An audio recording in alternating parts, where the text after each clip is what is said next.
Hello everyone, I'm the Saxy Gamer. Today we're here to discuss who I believe to be the top 3 cultural leaders in Civilization 6 Rise and Fall. Much like with the science and domination videos, this list is going to be in no particular order. It's just going to be who I believe to be some of the best of all of the cultural civs in Civilization 6. I'm not going to go too in-depth on each of the leaders and their attributes because I've already done leader spotlights for every single leader in the game, so I will make sure to link all 3 of these leaders' spotlights down in the video description below. Also in the description below, you can find the spreadsheet that has all of the tier rankings for all of the leaders that I've done. So there's a Google Sheets link for that, and as well there is a link for our community Discord, which we can sometimes set up multiplayer games on. You can ask questions, just interact with the Saxy Gamer community, so that is in the description below as well. But without further ado, let's go ahead and talk about the first of our 3 leaders, a familiar face from the domination video, Cyrus of Persia. So Cyrus is easily one of the best cultural leaders in the game, and really the one thing that makes Cyrus so insane at culture victory is just the Pyeri-Da-Izah. And that's really all he has going for him as far as culture victory is concerned, but it is so strong that it makes him just a cultural powerhouse. He does as well have a little bit of extra culture that he can get from his internal trade routes. I don't consider that to be too strong of an ability, though. It can be helpful in the early game whenever you're not making that much culture, but later in the game, then getting in, an additional plus 3 or 4 culture from a few internal trade routes isn't going to be too impactful. But the Pyeri-Da-Izah is really just what makes Cyrus such an insane cultural leader. So throughout the game, you'll be getting a little bit of culture from it, from having it just placed down, because you get 1 culture outright. I believe you get 1 more later on in the civic tree. I forget exactly what civic it's with, but then you get 1 more later on, and you also get 1 additional culture for each adjacent holy site or theater square. So those can provide a little bit of culture throughout the game. It can make it so that you don't necessarily have to build that many theater squares. You can just go ahead and spam down a bunch of Pyeri-Da-Izahs. But the other really nice thing about the Pyeri-Da-Izah is the fact that it provides plus 2 appeal to all of its surrounding tiles. So this is insanely good because what this allows you to do is, 1, it allows you to build more national parks and seaside resorts, because if you're able to get the appeal of those tiles up, then that's going to make those tiles eligible to construct seaside resorts or national parks on, because both of those improvements need to have a appeal of breathtaking or higher. So by putting down Pyeri-Da-Izahs, you can boost up the appeal of tiles, and that's going to make it so that you're able to build seaside resorts and national parks. But if you already have some seaside resorts or national parks down, then you can use the Pyeri-Da-Izah to boost their tourism output even further. And this is just incredibly strong because you can get just some insane tourism outputs on seaside resorts, especially by using Pyeri-Da-Izahs. And it is easily one of the best ways to get a lot of tourism in Civ, is to just use seaside resorts plus Pyeri-Da-Izahs. And if you then combine this with Cristo Redentor and the Eiffel Tower, then Cyrus is just going to be absolutely insane, because he can provide, I believe it's like something like plus 16 tourism to each seaside resort that's adjacent to a Pyeri-Da-Izah, or maybe it's 8. It's either 8 or 16. I can't remember exactly which.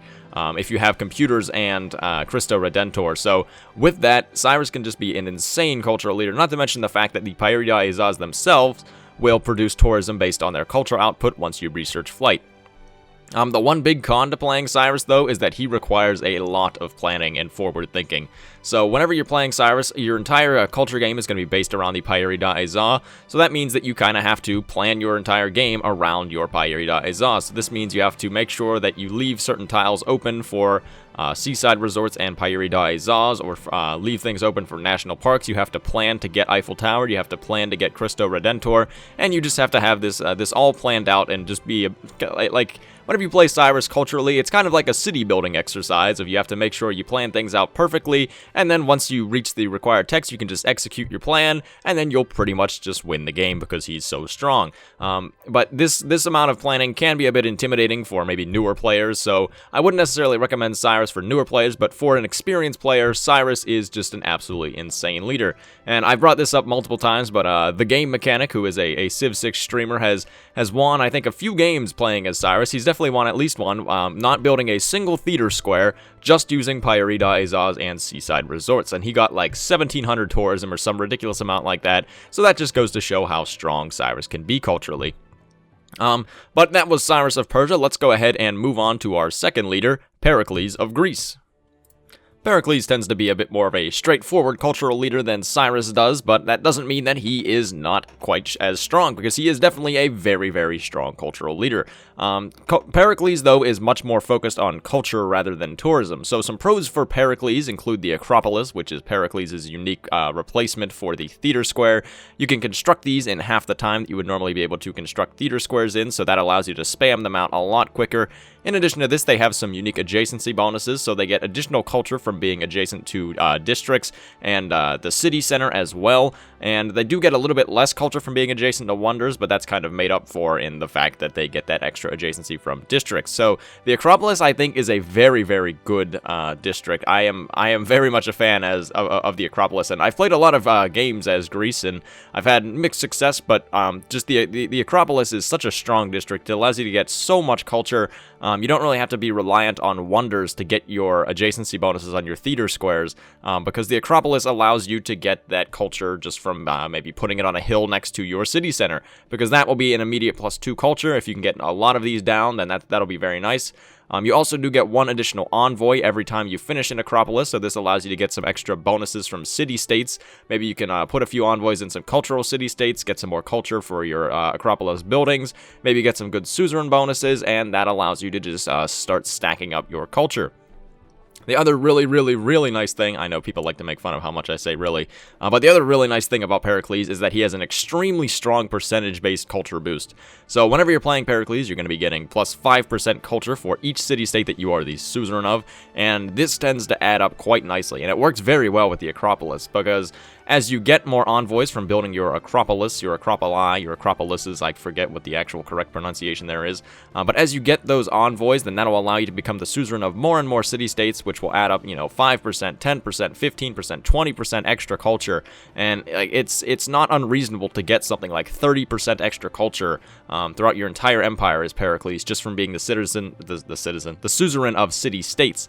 And just because this is a percentage-based boost as well, that makes it even stronger, because you can get the pure yields from the Acropolis, stack that on with the percentage-based boost from his ability, and then you can get a ridiculous amount of culture per turn. It's not even unreasonable as Pericles to get 600 or 800 culture per turn, because he's just able to get that much culture.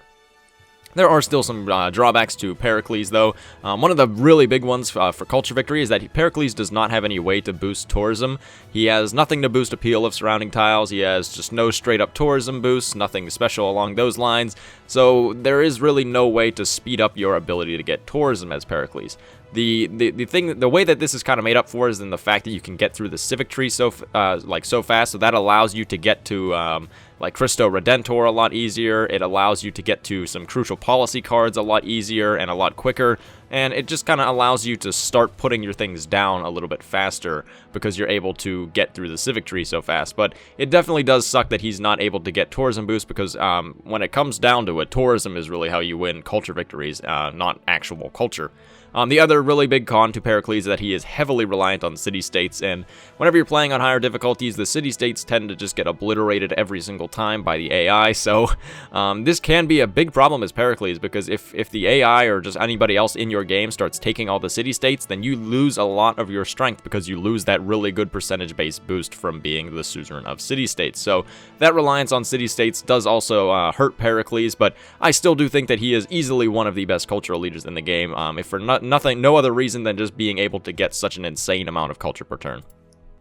And the last of our three leaders may come as a surprise to some of you, but it is Teddy of America, and for this one I was heavily debating between picking Teddy or picking Peter of Russia, but in the end I settled on Teddy for reasons I will explain here. So Teddy is a very, very good cultural civ, but he really doesn't really pop off until later in the game, and once you reach the modern era, then he has some things that are insanely strong for cultural victory. So some pros for Teddy include the film studio, and the film studio is really the bulk of what makes Teddy so good at culture victory, because the film studio doubles your tourism output to any other civ that is in the modern era or later. So this is incredibly strong, because if you combine this with computers, then that means you're going to be getting 4 times tourism to every single civ in the game, which is just absolutely ridiculous, because it allows you to just get so much tourism that nobody else is really going to be able to compete with, and for that it is just incredibly strong.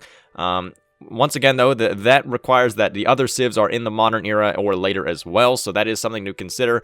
But the other thing that really makes Teddy very good is his national parks, because he has the ability that makes it so that once he builds a national park in a city, all of that city's tiles will increase by 1 appeal, and that's very good because it works kind of like the Pairi da Izaz, because for one, that's going to immediately boost the tourism output of that national park that you just built, because all of the appeal of all of the tiles in the national park will go up, so its tourism output will go up. But this also makes it so that it's going to be easier to build other national parks in the city, because the appeal of the other tiles in the city is going to go up, so that might make it so that they will be at breathtaking appeal or higher. So that will make it so that you're eligible to build national parks on other tiles in the city, and it allows you to just get down a lot of national parks. But really, just national parks plus the film studio on Teddy is incredibly strong. It allows you to get a ton of tourism from having just a lot of national parks. You can get that appeal to build seaside resorts as well on your coastline, use those national parks inland, and then build film studios in all of your theater squares to double your tourism output to all those civs. So Teddy is one of the civs that could just get probably, like, he's up there for getting possibly the highest tourism per turn output just from getting the film studio to double his tourism output. Because if you're already making 1,700 tourism per turn, then you build a film studio, then you're going to be at 3,400 tourism per turn, which is absolutely insane. And then you get other modifiers on top of that, so like everybody would get, such as trade route modifiers, open borders modifiers, and such things like that. So just Teddy's ability to output tourism is incredibly strong with the film studio. He does have quite a few more cons than some of the other leaders on this list, though. So one of the really big ones is that Teddy really does not have very many bonuses before the modern era. So before you get to national parks and before you get to film studios, Teddy really has nothing going for him culturally. He is able to, maybe use some domination abilities to go and take over some land that allows you to build more theater squares or build more seaside resorts or build more national parks. But speaking strictly culturally, he really has nothing before he gets to the film studio and his national park. So that is something that makes him a bit vulnerable early on. And the other big con of Teddy is that his other attributes really aren't great. So both Cyrus and Greece have pretty good other attributes. Like Cyrus has the Immortal, Cyrus has, his unique Casus Belli, Greece has the Hoplite, Greece has, what else does Greece have? Greece has the additional wildcard slot, but Teddy doesn't really have anything else that's all that great, because both of his unique units are just kind of meh, and his other ability is good, but it really doesn't have very much of a cultural impact, so that is something that sucks. So Teddy is one of the more complicated leaders to use that's on this list, but if used properly, then Teddy can be easily one of the highest tourism outputting civs in the entire game. So that was my top 3 leaders for a culture victory in Civilization 6. If I had to include any honorable mentions, I would of course include Peter of Russia, since I was debating putting him on this list. I would also include Gorgo, the other Greek leader, and probably France and Brazil as well, because both of them are very competent cultural leaders. But thank you everyone for watching. I've been the Saxy Gamer. If you enjoyed the video, feel free to like. If not, feel free to dislike. If you're looking for more Civilization 6 content, feel free to subscribe. Thank you for watching, and goodbye.